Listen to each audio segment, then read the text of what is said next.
What's going on, everybody? It's Great Scots here with another episode of the Union's 1861 campaign. If you've been watching the other ones, you kind of know how it's going. It's kind of a strange one in that we're doing very well militarily. You can see the 38-6 is indicative. I'd say that's a very fair gauge of how things have gone. Total casualties, that ratio is probably correct. Military experience is all wrong. But then when you go up top to the stuff that I guess kind of matters even more, it looks like we're losing. So we will see if we can get any more good battles out of this campaign. If it doesn't look like that's likely to happen, then I'm just going to go ahead and call it. I mean, in my view, it's won. It's just a matter of kind of cleaning up, and so we're chasing CSA armies around. We have Sumner, who's kind of new in command out here in the west. I wonder if we can beat some of these armies so badly that they'll more or less just capitulate and evaporate and go away.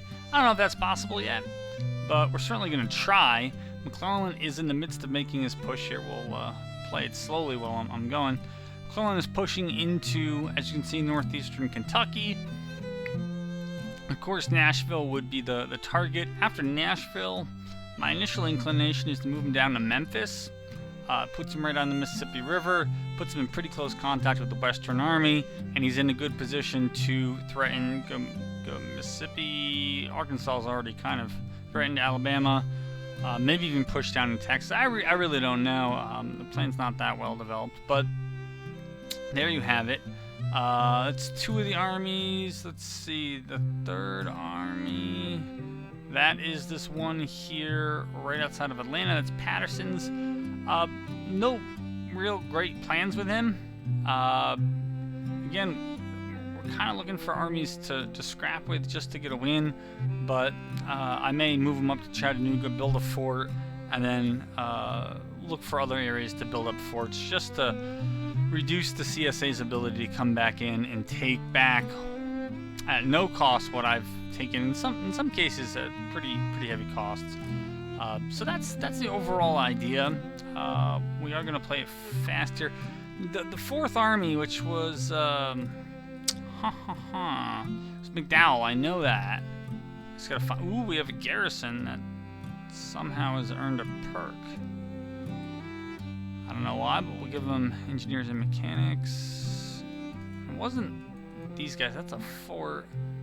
I think it's this. Oh, right. So this is the one that's actually stuck in an auto-resolve.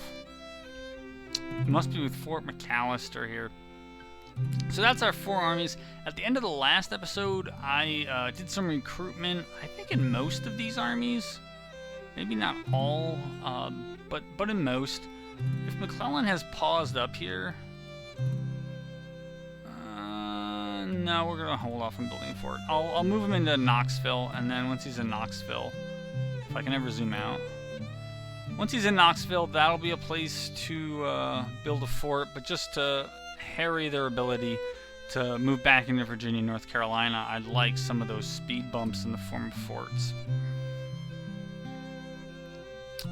So that'd be my thinking. I'll probably put you all on pause until something develops, or something worth commenting, or until I get tired of having this on pause.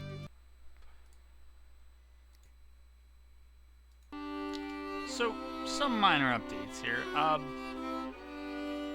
McDowell's forces in and around Savannah did well. I mean, they won the Battle of Fort McAllister. They then Savannah reverted to Confederate control, so they had to come up to the Pulaski garrison. They took that and won that. South Carolina militia appear to be falling back. Chaboo's Corps is falling back. I'm thinking about having McDowell go in and maybe try to capture this last fort, since it looks kind of like their navy is going out to sea. I'm not really sure. We got 93 guns. They have none. They have none. And they have none. So, I'm inclined to put these guys on patrol and just send them right at those 3 CSA squadrons there, because there's so little to them. What is this? I think this is the engagement. I mean, this is McDowell's 3rd fort engagement in as little, probably like a week or so in the game. I don't know exactly what it was.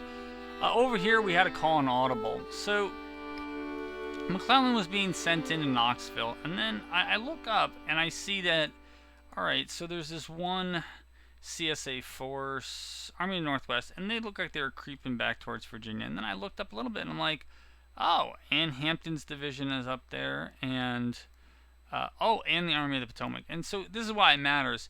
If they take 3, well, I'm not sure how it works.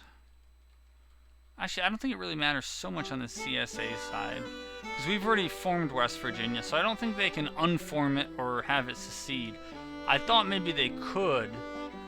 But anyways, I want to send McClellan up there to mess with them and keep them on the run. I brought up... Patterson moves pretty quickly. I gotta give that to him. I'm not sure about some of the other things. Not sure he's been in all that many battles, but... Okay, so that means we took, I think, the last fort over there. In that part of South Carolina. Jeez. We need to move faster here. Alright, so we're going to try to get a fort around Nashville. If circumstances will allow us. And if they don't, they don't. Right now, I'm not getting a lot of good build sites here. I think there's something else going on. I think there are just times with armies away where you usually can't build. I don't know what circumstances permit the building of forts, but he didn't have them. So those are those 3 armies.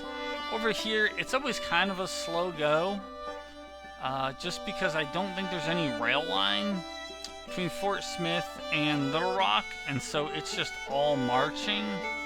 And that's what Sumner's doing. He's marching towards those 2 forces he's beat several times, but hasn't been able to fully subdue. So that's the...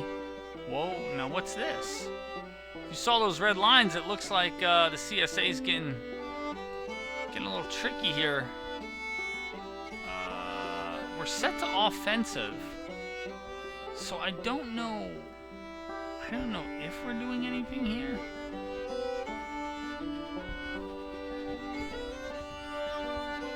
I mean, of course, I'd like to chase them up the river and all that. I don't know that I can.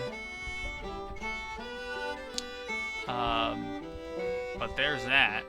I think it's time for a fort around Savannah. It's pretty significant. I mean, we're operating fairly deeply here in enemy territory. I mean, we do now have the coastal forts, which is nice. I'm not sure if we have to be like close to Savannah or just close to settlements where you're going to build the forts. You know, close to where you want to build them. I don't know, but I'm a little surprised that there are so many areas where the game is just sure, nah, you can't build there. And so, I don't know, I'll see if moving McDowell into Savannah allow, maybe there's a build radius that we don't really know about, or maybe we do know about, maybe everybody else does, I just don't know about it. So we'll see how that goes.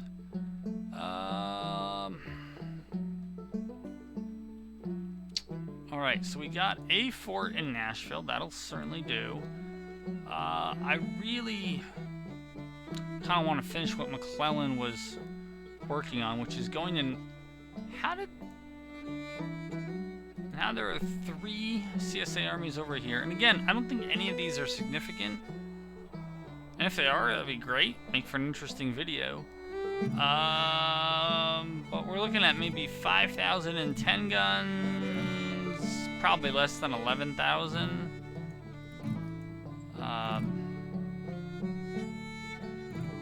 I'm not sure what McClellan's doing or not doing.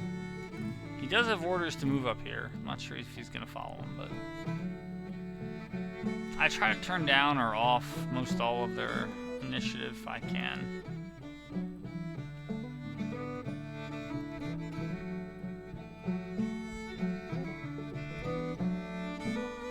Alright, so McDowell's in place. I'm going to see if we can build a fort. If we can, great. If not... Oh, there's a spot there. That might be it. Well, we already got forts on that side. Be nice to build something. Ooh, I like that. I like that. I like this too, though. I'm trying to think of the avenues of possible attack. This might cover. Who knows what the most likely one's going to be? But we're going to have a fort there.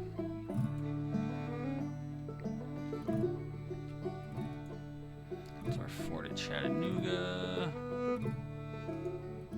Alright, we're pressing over there. Maybe we just need to move it up to 10 times speed, maybe 4 times as fast as it may sound. It's just not fast enough. So it looks like the CSA already knows they're going to be withdrawing in front of me. Yeah, I'm kind of used to it at this point.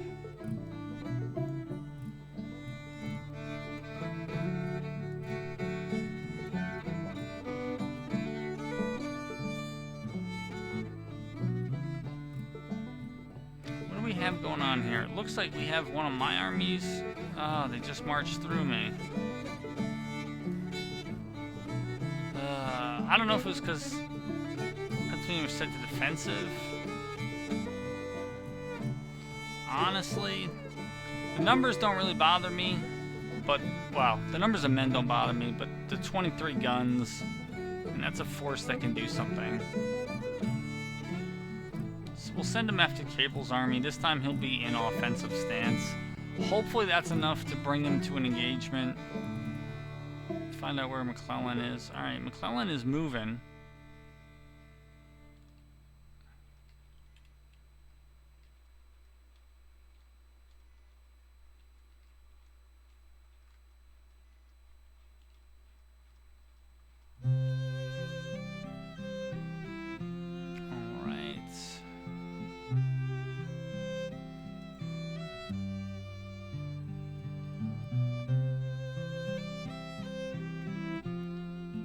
Alright, I'm going to go ahead and pause it again. This is the kind of whack-a-mole that this campaign has turned into. So, if there's something interesting to report, again, I'll certainly stop it and do it. Especially if we get a battle. We'll see how it goes.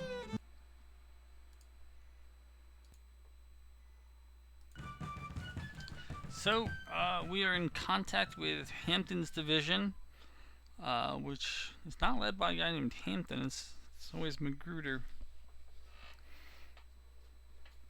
But,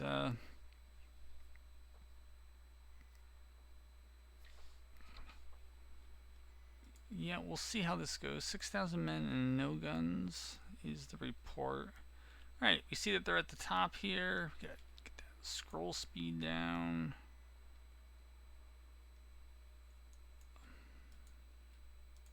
It's a little better. We see we have the, taking some point here and points in the northwest, and we're kind of coming in on the other side. So this is the Bull Run map. We got to go all the way across the map. We have a pretty small deployment zone relative to some of them.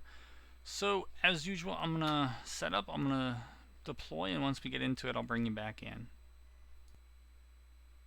Well, famous last words, but I might have actually done something right. So I got loaded in. I sent the skirmishers off. They were moving into their positions.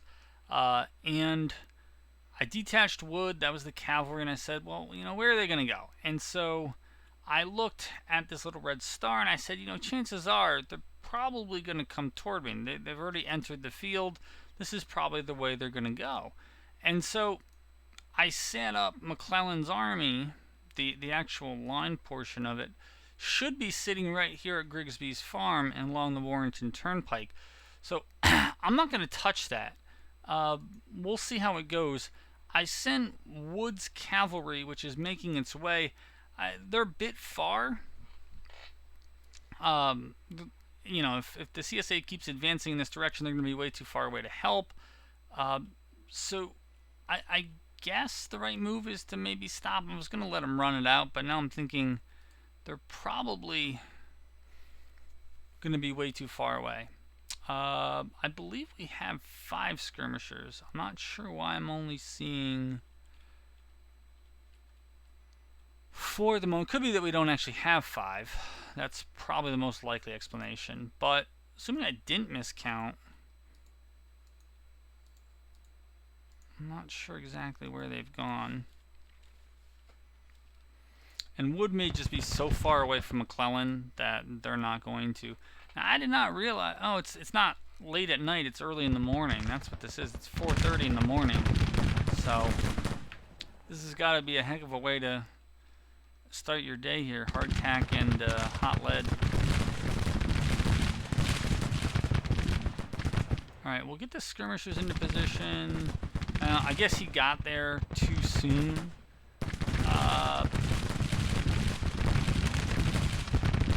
I mean, Wood's cavalry is huge.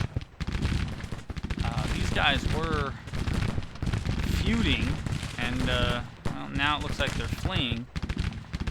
But wow, these guys, they were gonna rout already because they took 22 casualties.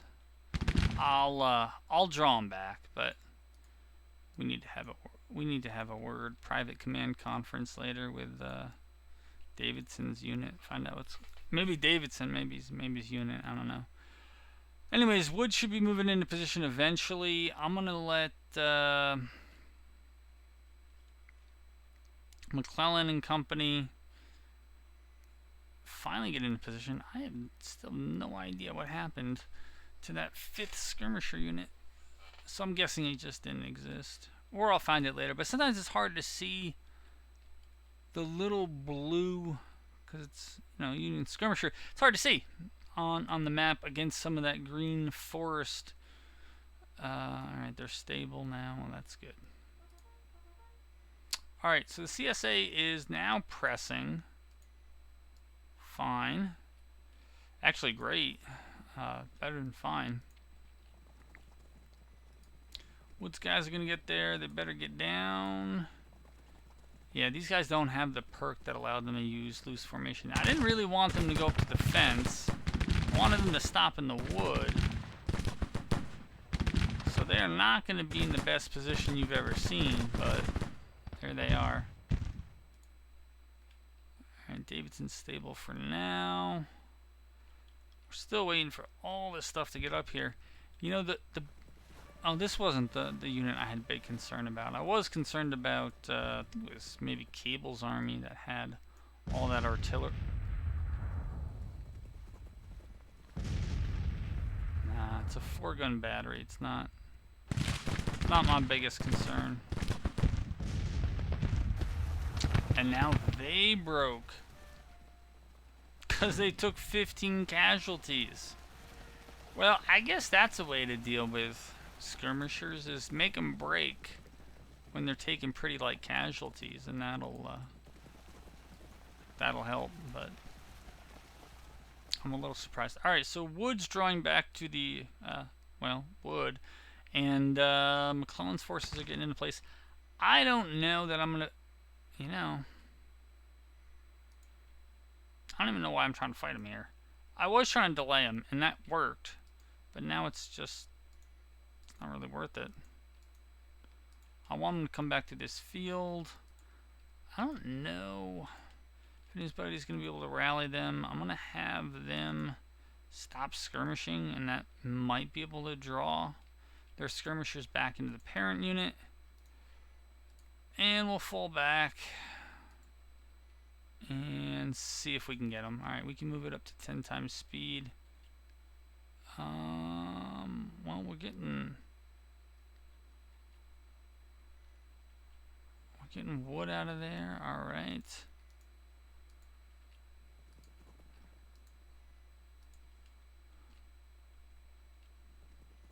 I mean, if they're going to keep advancing, I don't really want to give up what I think is pretty good fire here. We got to adjust the artillery somewhat. But that should be alright. These guys are too far away to do anything. So they need to get in a better position, as do these guys.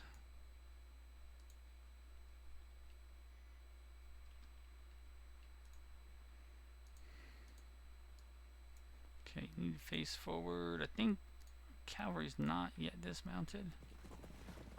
Yeah, they are now, though. And honestly, I've drawn them forward that far forward. Why not draw them back even the rest of the way here?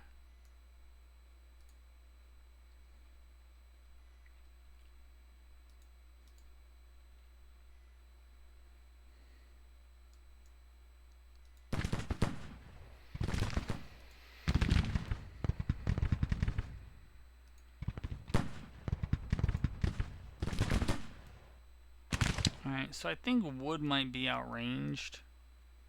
That might be what this is about. And so I'm not going to keep him in a fight that he has got no chance at winning.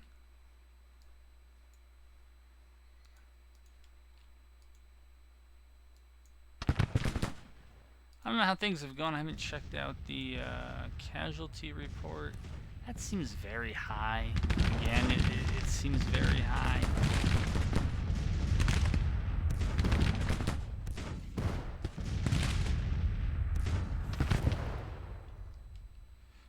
I mean, I know that we have a fair amount of guns, but we ain't got that many. I think we'll move this infantry up. I don't know why Wood's guys stopped there. That's a little strange. They were supposed to come all the way back. Right.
So we got our cannon pounding this infantry in the field.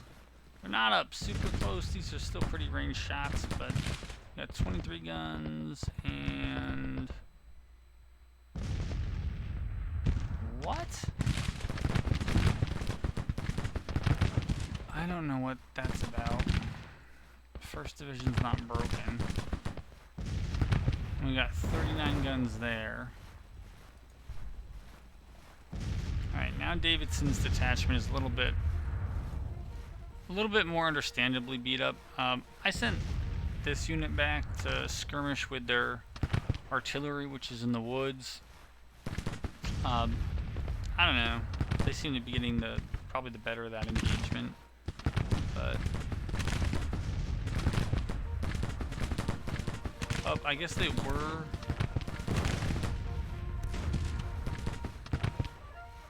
I thought the cavalry was mounted, but they were actually already dismounted, so ordering them down didn't do any good. Maybe we'll bring these guys back. Getting a little too hot up there. I think they're taking too many casualties for what it's worth. I mean, we can easily counter battery that group. It's not a problem.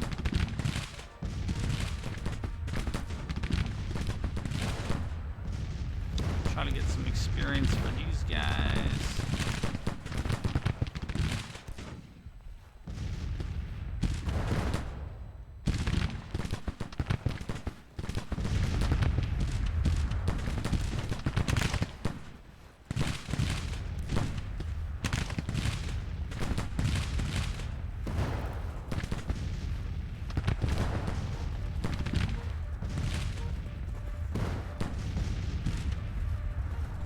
really hard to believe that they're taking that pounding and they're just not breaking. I mean, it's 600 to 128. I mean, and they were down to begin with, so. I mean, in some respects, it's impressive, but it's a little hard to believe. I don't know why the infantry looks like that when you move them up. I think it has to do with the fence, messes with their positioning.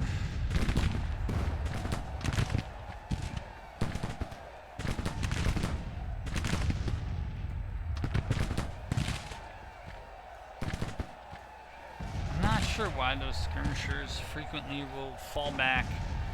They were falling back from a Cowan's brigade, and they decided to fall back through Forney's brigade.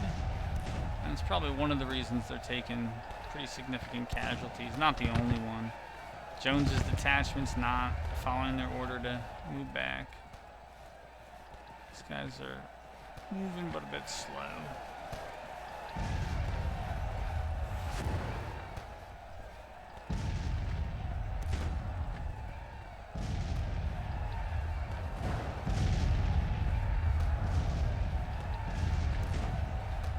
I mean, it at least makes for some action here.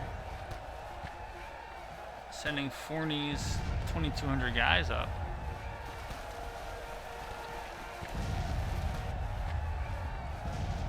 I think, looks like Duval might have just called his skirmishers on his own.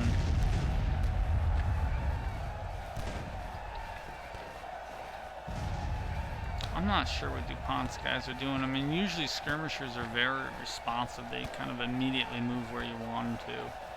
And they're just not having it.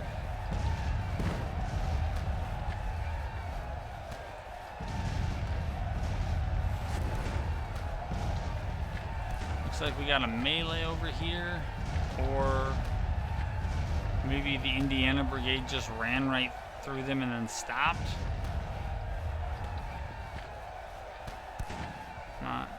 Not too sure what that was.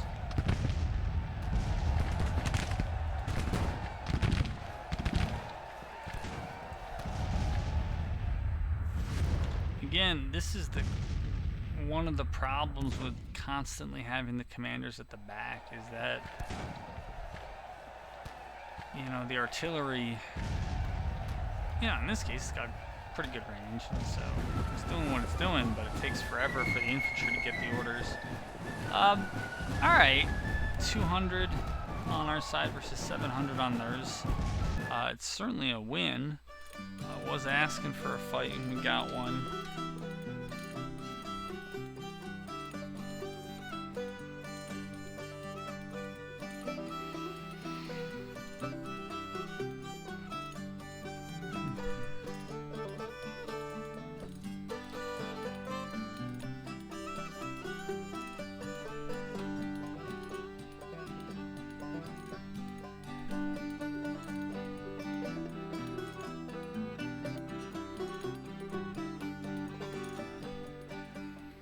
Right.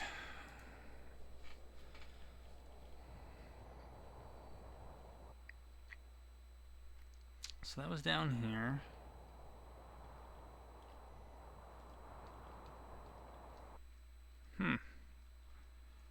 Interesting wind sound effect. I think I'm gonna call this one here. I doubt I'll be back with this one. I think this might be the end of the Union 61 campaign. It's nice to see that my national morale is at 67.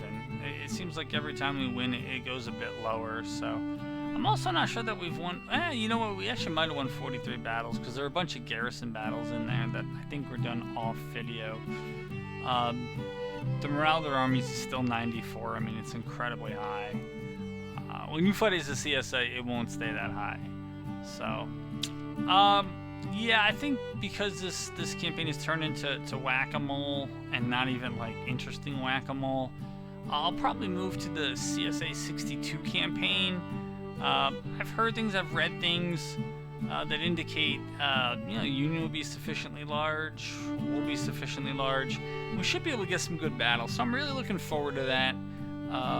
Testing what, the game really can do when the armies are up and running. I think the 61 is still skewed because the AI hasn't quite figured out recruitment, and then there are still difficulties in battle, but that's coming with a later AI update. So,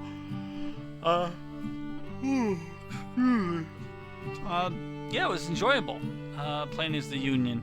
It was, that was it. It was enjoyable. The policies were a little bit different. It's nice to have that huge recruiting pool you could draw from if you needed it. I really didn't put it to the test. I guess I regret not trying to do more with the Union Navy and bug hunt that for the developers and all the rest. But I think other people are doing that. I'm not trying to win as fast as possible. But I am trying to get into the battles and all that other stuff. So I think that's what you should expect out of future series. And so I hope to have you back here in the next one.